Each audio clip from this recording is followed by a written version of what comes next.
اسلامی سال نو کا آج دوسرا دن ہے۔ محرم کے ساتھ نئی ہجری سال کا یہ دوسرا دن اور نئے اسلامی سال کے ساتھ ساتھ امیر المومنین مراد رسول حضرت عمر بن خطاب رضی اللہ تعالی عنہ کی شہادت کا جو دن ہے وہ یکم محرم الحرام ہے۔ سیدنا عمر رضی اللہ تعالی عنہ کی ذات گرامی اور تمام صحابہ کرام جتنے بھی اصحاب ہیں وہ تمام کے تمام پیارے نبی حضرت محمد رسول اللہ صلی اللہ تعالیٰ علیہ وسلم کے مرید ہیں، اور حضرت عمر بن خطاب رضی اللہ تعالیٰ عنہ ہمارے پیارے نبی صلی اللہ علیہ وسلم کی مراد ہیں، اللہ سے مانگ کے لیا ہے، اللہ سے مانگا ہے، دعا کی تھی نا کہ یا تو عمر مسلمان ہو جائے یا عمر مسلمان ہو جائیں۔ اللہ کریم نے عطا کیا نبی علیہ السلام کی دعا پہ، اور حضور اکرم صلی اللہ تعالیٰ علیہ وسلم کے ساتھ جو سیدنا عمر بن خطاب رضی اللہ تعالیٰ عنہ نے نبھائی ہے، ایسی نبھائی ہے کہ آج روضہ رسول میں بھی اللہ کے نبی صلی اللہ علیہ وسلم کے ساتھ آرام فرما رہے ہیں۔ پنجاب میں پچھلے 10 دن سے سیلاب آیا ہوا ہے، الگ الگ دریا ندیاں اپنی حدود سے باہر ہیں، مختلف لوگ اس میں خدمات انجام دے رہے ہیں، نیتوں کا مالک اللہ ہے۔ جب ان حالات میں خدمت کرنے والوں کو دیکھتے ہیں تو سیدنا عمر بن خطاب رضی اللہ تعالیٰ عنہ کا جو انداز خدمت ہے، ان کا جو طریقہ ہے خدمت کا، حضرات صحابہ اکرام رضی اللہ تعالیٰ اجمعین نے نبی علیہ السلام سے جو سیکھا ہے خدمت کی لائن کے اندر، اگر اس کو دیکھتے ہیں تو ایک رہنمائی ملتی ہے، راستہ ملتا ہے، اللہ کی مدد آتی ہے، دلوں کو سکون پہنچتا ہے۔ سیدنا عمر بن خطاب رضی اللہ تعالیٰ عنہ جب خلیفہ بنے، اللہ نے اتنی عزت عطا فرمائی، اتنی عزت عطا فرمائی کہ ایک وقت میں 22 لاکھ مربع کلومیٹر، 22 لاکھ مربع میل پر حضرت عمر بن خطاب رضی اللہ تعالیٰ عنہ کی حکمرانی تھی۔ یہ آج کل کے جتنے ملک ہیں، سعودی عرب سے آگے جائیے، یمن میں کون خلیفہ ہے؟ حضرت عمر رضی اللہ تعالیٰ عنہ۔ دبئی میں کون خلیفہ ہے؟ عمر رضی اللہ تعالیٰ عنہ۔ متحدہ عرب امارات کس کے نیچے؟ عمر رضی اللہ تعالیٰ عنہ۔ کویت کا علاقہ کس کے پاس؟ عمر رضی اللہ تعالیٰ عنہ۔ عراق کس کے پاس؟ عمر رضی اللہ تعالیٰ عنہ۔ ایران کس کے پاس؟ عمر رضی اللہ تعالیٰ عنہ۔ افریقہ کس کے پاس؟ عمر رضی اللہ تعالیٰ عنہ۔ مصر کس کے پاس؟ عمر رضی اللہ تعالیٰ عنہ۔ سوڈان کس کے پاس؟ عمر رضی اللہ تعالیٰ عنہ۔ اللہ تعالیٰ نے اتنی بڑی حکومت عطا فرمائی کہ 22 لاکھ مربع میل تک پھیلی ہوئی سلطنت کا ایک ہی حکمران، اور حالت یہ ہے کہ رات کو جب رات ہو جاتی ہے، لوگ سو جاتے ہیں، اور اللہ والے جب اللہ کی حضور کھڑے ہو کر تہجدیں پڑھتے ہیں تو عمر فاروق رضی اللہ تعالیٰ عنہ اس وقت رات کو اپنے گھر سے نکلتے ہیں، مدینے کا چکر لگاتے ہیں، اور مدینے کے اطراف کا چکر لگاتے ہیں کہ کوئی ایسا تو نہیں جس کو میری ضرورت ہو۔ آج تو اگر کوئی چھوٹے سے علاقے میں حکمران ہو جائے، اگر کوئی چند گلیوں میں محلوں پہ حکمران ہو جائے، اگر کوئی کسی مدرسے یا مسجد کا ہی حکمران ہو جائے تو اس سے تو ملنا بڑا مشکل کام ہے بھائی۔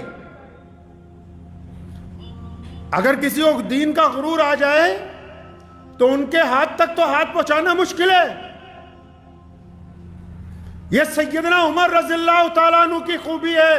دیکھو حکومت کیسے کی اور کیا انداز سکھایا. جو لوگ جمہوریت کا ڈنڈورا پیٹتے ہیں اور وہ لوگ بھی جو اپنے آپ کو نام نہاد اسلام کے ٹھیکیدار سمجھتے ہیں، جن کو ذرا سی گفتگو سے تکلیف پہنچتی ہے، آؤ سیدنا عمر رضی اللہ تعالیٰ عنہ خلیفہ بنے. ممبر پہ رسول کریم صلی اللہ علیہ وسلم کے ممبر پر کھڑے ہوئے اور ممبر رسول پر کھڑے ہو کے کہا کہ اے مسلمانوں، اے صحابہ، اگر میں کبھی غلط چلا، اگر مجھ سے کوئی غلط فیصلہ ہوا تو تم کیا کرو گے؟ تو ایک بدو اٹھتا ہے، ایک دیہاتی اٹھتا ہے، ایک پھٹے حال مسلمان اٹھتا ہے، کہنے لگا عمر خبردار، اگر تو اللہ اور اس کے رسول کے خلاف چلنے کی کوشش کرے گا تو یہ شمشیر تیرے اور ہمارے درمیان فیصلہ کرے گی. عمر رضی اللہ تعالیٰ عنہ خوش ہو گئے، فرمایا بس ایسے ہی لوگ چاہیے تھے. آج کیسے چاہیے؟ آج چمچے چاہیے، مرید چاہیے، چاپلوس چاہیے، تلوے چاٹنے والوں کی ضرورت ہے آج، جو آنکھیں بند کر کے کہتے رہیں کہ اگر یہ کفر کہہ رہے ہیں تو ہم کفر پہ لبیک کہہ دیں، اور اگر یہ حق کہہ رہے ہیں تو حق پہ لبیک کہہ دیں، اگر یہ گہرائی میں گرا دیں تو بس وہیں جا کر تلوے چاٹنے لگ پڑیں. آج وہ لوگ موجود نہیں ہیں آپ کے پاس، آپ کے دوستوں میں، معاشرے میں، جماعتوں میں، جو کم از کم اپنے امیر کو اتنا کہہ سکیں کہ حضرت جی یہاں آپ غلط چل رہے ہو، اللہ اور اس کے رسول کے معاملے کی یہ بات خلاف ہے. وہ بات ہی نہیں ہے، وہ انداز ہی نہیں ہے. تبھی تو کسی نے کہا نا، میں نے گزشتہ جمعے بھی آپ کو سنایا تھا وہ شعر کہ خدایا یہ تیرے سادہ دل بندے کدھر جائیں کہ سلطانی بھی عیاری ہے، درویشی بھی عیاری ہے.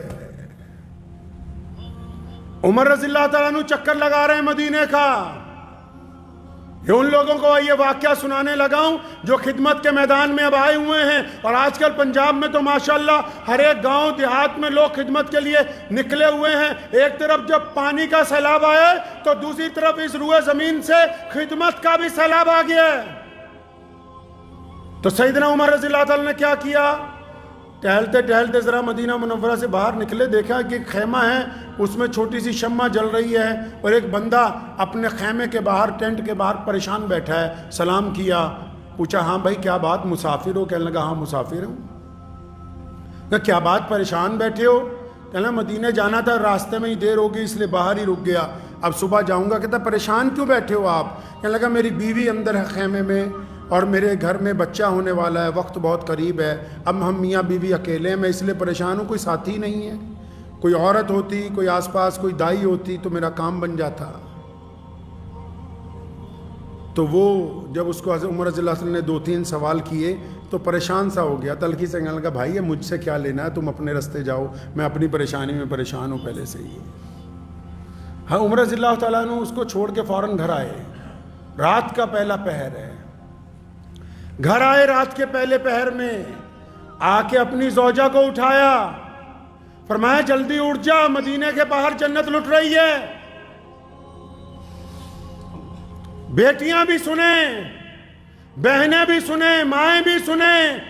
ایسی ہوتے ہیں لوگ جن کے گھروں میں دین ہوتا ہے، جو نمازی ہوتے ہیں وہ ایسے ہوتے ہیں. یاد رکھو خدمت کرنا دینداروں کا کام ہے، اور دیندار وہی ہے جو خدمت کے لیے وقت نہ دیکھے، جو خدمت کے لیے وقت مقرر نہ کرے، جو جب کسی کو اس کی ضرورت محسوس ہو تو وہ اٹھ کے نکل پڑے. اسی کو اعلیٰ ترین خدمتگار کہتے ہیں. مشہور مقولہ ہے نا کہ عبادت سے جنت ملتی ہے، عبادت سے جنت، خدمت سے خدا ملتا ہے. امیر المومنین کی اہلیہ اٹھی، پوچھا کیا بات ہے میاں صاحب کہاں جانا ہے؟ فرمایا مدینے کے باہر ایک عورت کے بچہ ہونے والا ہے، وہ اکیلی ہے، اس کا شوہر پریشان ہے. چلو سارا ضروری سامان اٹھایا، بوری اپنے کندھے پہ لاد لی، سارا کھانے پینے کا سامان ہے، ضروری خواتین کا سامان ہے، لکڑیاں ہیں، سب کچھ اپنے کندھے پہ لادا. رات کو کسی غلام کو نہیں اٹھایا، ملازم کو نہیں اٹھایا، اپنے سیکیورٹی گارڈوں کو نہیں اٹھایا، لشکر والوں کو نہیں بلایا، فوراً چل پڑے. اب گئے تو اس آدمی کے پاس پہنچے، اس کو کہا کہ یہ میری زوجہ ہے، اجازت ہے یہ اندر جا کے تمہاری بیوی کی خبر گیری کرے گی. پریشان حال تھا، کہنے لگا ہاں اللہ تمہارا بھلا کرے، جاؤ. تو وہ اندر چلی گئیں. اور یہ اس کے پاس بیٹھ گئے عمر بن خطاب رضی اللہ تعالیٰ عنہ، باتیں کرنے لگے. وہ دیہاتی آدمی تھا، ادھر ادھر کی باتیں کرنے لگے. باتیں کرتے کرتے اندر جب بچے کی پیدائش ہوتی ہے، جب بچے کو سنبھال لیا جاتا ہے، تو اندر سے حضرت عمر بن خطاب رضی اللہ تعالیٰ عنہ کی اہلیہ آواز مارتی ہیں کہ خوشخبری ہے امیر المومنین، آپ کا یہ جو دوست ہے نا، آپ کا یہ جو ساتھی ہے، اللہ نے اس کو بیٹا عطا کیا، مبارک ہو. اب وہ جو بندہ ساتھ میں بیٹھا ہوا تھا، اس کے پیروں کے نیچے سے زمین نکل گئی، اٹھ کے ہوا، کھڑا ہو گیا. فرمایا حضرت آپ عمر بن خطاب ہیں، آپ مسلمانوں کے بادشاہ ہیں، آپ امیر المومنین ہیں. مجھ سے تو بڑی گستاخی ہوئی، مجھے تو پتہ ہی نہیں تھا کہ آپ امیر المومنین ہیں. فرمایا پھر کیا ہوا؟ اگر تمہیں نہیں معلوم تھا، ہمارا کام ہے تمہاری خدمت کرنا. عمر رضی اللہ تعالیٰ عنہ رات کو چکر لگا رہے ہیں تو دیکھا ایک بوڑھیا کے گھر کا دروازہ کھلا ہوا ہے. کھٹکھٹایا، اجازت لے کے اندر چلے گئے. پوچھا اماں پریشان لگ رہی ہے، کیا بات ہے؟ کیا بات ہے پریشان لگ رہی ہو؟ کہنے لگی بس کیا بتاؤں، گھر میں کوئی جوان نہیں رہا، سب لوگ جنگ میں کام آ گئے تھے، اکیلی ہوں، اناج نہیں ہے گھر میں، آج 2-3 دن ہو گئے. فرمایا وہ امیر المومنین کو اطلاع پہنچا دی. فرمان کہنے لگی کیا اسے خود نہیں پتا میں پریشان ہوں؟ اس بڑھیا نے عمر رضی اللہ تعالیٰ عنہ کو دیکھا نہیں تھا، تو فوراً واپس گئے، سارا سامان لے کے آئے اس کے گھر کے لیے. غلام نے کہا حضرت یہ بوریاں میں اٹھا لیتا ہوں. فرمایا نہیں نہیں، کیا قیامت والے دن بھی تو اٹھا سکتا ہے؟ جب سارا کچھ اس بڑھیا کے گھر میں اناج پہنچا دیا، لکڑیاں پہنچا دیں، گھی پہنچا دیا، تیل پہنچا دیا، ستو پہنچا دیا، کھجوریں پہنچا دی، سب کچھ پہنچا دیا، تو حضرت عمر رضی اللہ تعالیٰ عنہ، کون عمر؟ کون امیر المومنین رضی اللہ تعالیٰ عنہ، جن کی ایک آواز سے کیسر و کسریٰ کے محل لرزتے ہیں، جن کی آمد کا جب رن پڑتا ہے تو بڑے بڑے دشمن ہاتھ باندھ کر کھڑے ہوتے ہیں، جن کا نام سن کر قلعے فتح ہو جاتے ہیں. اب کیا کر رہے ہیں؟ لکڑیاں چولہے میں لگا کے ان کو آگ لگا کے پھونکے مار رہے ہیں، اور وہ لکڑیاں تھوڑی سیلی ہونے کی وجہ سے دھواں چھوڑ رہی ہے. آپ کی آنکھوں میں بھی پانی نکل رہا ہے، دھوئیں کی وجہ سے تکلیف ہو رہی، لیکن پورا زور لگا رہے بھی یہ چولہا جل جائے. آٹا گوندھ دیا ہے تاکہ اس اماں کو کچھ روٹیاں بنا کے دوں. کون عمر رضی اللہ تعالیٰ عنہ کے قلم سے روزانہ لکھا جاتا کہ آج فلاں کو گورنر بنا دیا، آج فلاں کو اتار دیا، آج فلاں کو فلاں علاقے کا حکمران بنا دیا. اب ادھر مسجد نبوی میں ضرورت پڑی، باہر کے ملکوں کے امبیسڈر سفیر آئے ہوئے بیٹھے کہ مسلمانوں کے بادشاہ سے ملنا ہے، امیر المومنین سے ملنا ہے. حضرت عثمان رضی اللہ تعالیٰ عنہ اور حضرت عبد الرحمن بن عوف ڈھونڈ رہے ہیں بھئی کہاں ہے امیر المومنین، یہ بہت ضروری کام ہے، یہ دستخط ہونے ابھی ضروری ہے، یہ حکم نامہ جانا ہے، امیر المومنین کہاں ہے؟ تو کسی نے بتایا کہ فلاں محلے میں فلاں جو بوڑھیا ہے نا، اس کے گھر میں آٹا گوندھ رہے تھے، اور آخری بار جب میں نکلا تو چولہا جلانے کی کوشش ہو رہی تھی. سیدھا پہنچے یہ اصحاب وہاں پر، جا کے دیکھا عمر رضی اللہ تعالیٰ عنہ چولہے میں لکڑیاں دے کے اس کو جلا رہے ہیں، دھواں ہوا پڑا ہے، داڑھی مبارک میں سے بھی دھواں نکل رہا ہے. سلام کیا کہ حضرت وہ فلاں کام رہ گیا. اشارہ کیا کہ نہیں، پہلے اس بڑھیا کو جب سب کچھ بنا کے دے دیا تو عثمان رضی اللہ تعالیٰ عنہ نے اس بڑھیا کو کہا اماں اب سب کچھ ٹھیک ہے، اب ضرورت کی چیزیں ساری آ گئیں؟ ہاں اماں آ گئیں. تو اماں سے پوچھا کہ اب کوئی بات تو نہیں؟ کہنے لگی بات تو اب بس یہ ہے کہ میں اللہ کے نبی صلی اللہ علیہ وسلم سے جب میں چلی جاؤں گی اس دنیا سے، جا کے اپنے خلیفہ کی شکایت کروں گی. جب اتنا سننا تھا امیر المومنین رونے لگے، اسے پتہ ہی نہیں کہ یہ عمر بن خطاب ہیں.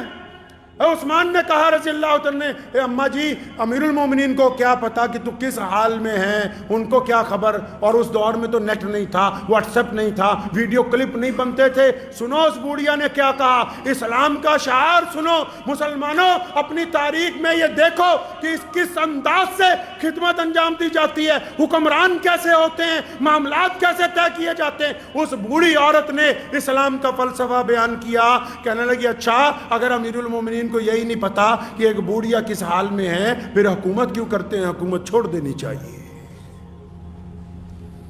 آج کوئی کہہ دے گا کسی حکمران کو اتنی سی بات؟ آج ذرا کسی ملازم کو ہی کہہ کے دیکھ لو کسی عام ملازم کو کہہ لو گے وہ کہے گا قیامت تو جب آئے گی پہلے ابھی تیرے 4 ڈنڈے لگا کے بتاتا ہوں. یہ اللہ تبارک و تعالیٰ کی اطاعت کی بات ہے، محمد رسول اللہ سے محبتوں کی بات ہے کہ سیدنا عمر رضی اللہ تعالیٰ جب اسے پتہ لگا کہ یہی ہیں، اس بڑھیا کے مزاج کو نرم کیا گیا. حضرت عمر رضی اللہ تعالیٰ نے اس سے لکھوایا کہ میں نے عمر بن خطاب کو اللہ کے لیے معاف کر دیا ہے. یہ واقعات تب یاد آئے ہمیں، ہم جب نکلتے ہیں لوگوں کی خدمت کے لیے. بعض حضرات کچھ سختی والے بھی مل جاتے ہیں، بعض لوگ ہوتے ہیں جو نخرہ کرتے ہیں کہ یہ سامان نہیں چاہیے وہ سامان چاہیے. تو اپنے ساتھیوں کو بار بار اس بات کی تلقین کی جاتی ہے کہ اللہ نے اگر ہمیں بانٹنے والوں میں رکھا ہے، اللہ تعالیٰ نے اگر ہمیں اس طرح کر دیا کہ ہم دوسروں تک کچھ مدد پہنچا سکتے ہیں، تو پھر دوسروں کے نخرے بھی اٹھا لیں. یہ بھی محمد رسول اللہ صلی اللہ علیہ وسلم کی سنت ہے. لینے والوں کے نخرے اٹھانا بھی رسول اللہ صلی اللہ علیہ وسلم کی سنت ہے. اگر وہ سامنے والوں کی چو چرا کر دے تو کوئی بات نہیں، دینے والے کو یہ سمجھ لینا چاہیے کہ ہم میں کوئی کمال نہیں ہے، اللہ نے ہمیں توفیق دی ہے، اللہ نے ہمیں اسباب دیے ہیں تب ہم دے رہے ہیں. اللہ نے اگر ہمیں یہ توفیق نہ دی ہوتی، اسباب نہ دیے ہوتے اور ہم بھی لینے والوں کی لائن میں کھڑے ہوتے تو کیا ہو سکتا تھا؟ ہم خدا کا کیا بگاڑ سکتے تھے؟ عثمان رضی اللہ تعالیٰ عنہ کتنے بڑے مالدار ہیں، اور حضرت ابو بکر رضی اللہ عنہ خلیفہ ہیں. یمن سے ایک بندہ آیا کہ لگا 3000 دینار چاہیے مجھے آپ سے. خلیفہ نے کہا کہ میں تو آج کل خالی ہوں، یہاں گھر کا دروازہ تو بڑا شاندار ہے. فرمایا تو خلیفہ بننے سے پہلے کی بات ہے، جب خلافت ملی سب کچھ اللہ کے راستے میں دے دیا، آج کل خالی ہوں. تو فرمایا میں تجھے گھر کا پتہ بتاتا ہوں. ابو بکر صدیق رضی اللہ تعالیٰ عنہ نے کہا کہ وہاں چلا جا، وہاں سے سب کچھ مل جائے گا. اب اس بندے کو پتہ بتا دیا عثمان رضی اللہ تعالیٰ عنہ کا. وہ بندہ جب وہاں پہنچا تو دروازہ بھی کھٹکھٹانے لگا ہے تو اندر سے آواز آ رہی. حضرت عثمان رضی اللہ تعالیٰ عنہ کی اپنے بیٹے کو ڈانٹ رہے ہیں، کہنے لگے یار تم اتنے بڑے فضول خرچ ہو، یہ شہد دودھ میں ملا کے پیتے ہو، دودھ بھی میٹھا ہی ہوتا ہے شہد بھی میٹھا ہے، اتنی فضول خرچی.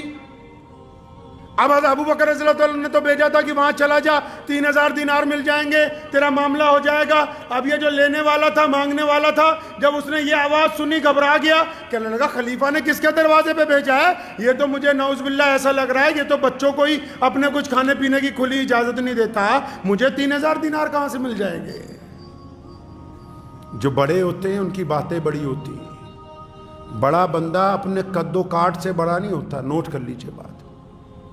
جو بڑا انسان ہوتا ہے وہ اپنے قد کی وجہ سے بڑا نہیں ہوتا، وہ اپنی داڑھی اور پگڑی کی وجہ سے بڑا نہیں ہوتا، وہ میٹھا بولنے کی وجہ سے بڑا نہیں ہوتا. جو بڑا ہوتا ہے نا وہ دوسروں کے ساتھ عاجزی سے جھک کے ملتا ہے، اس لیے وہ بڑا ہوتا ہے. اگر وہ جھک کے ملنے والا نہیں ہے، گردن اٹھا کے ملنے والا، اس لیے بڑا ہونے کے باوجود بھی وہ بڑا نہیں ہے، بڑا ہونے کا دکھاوا کر رہا ہے.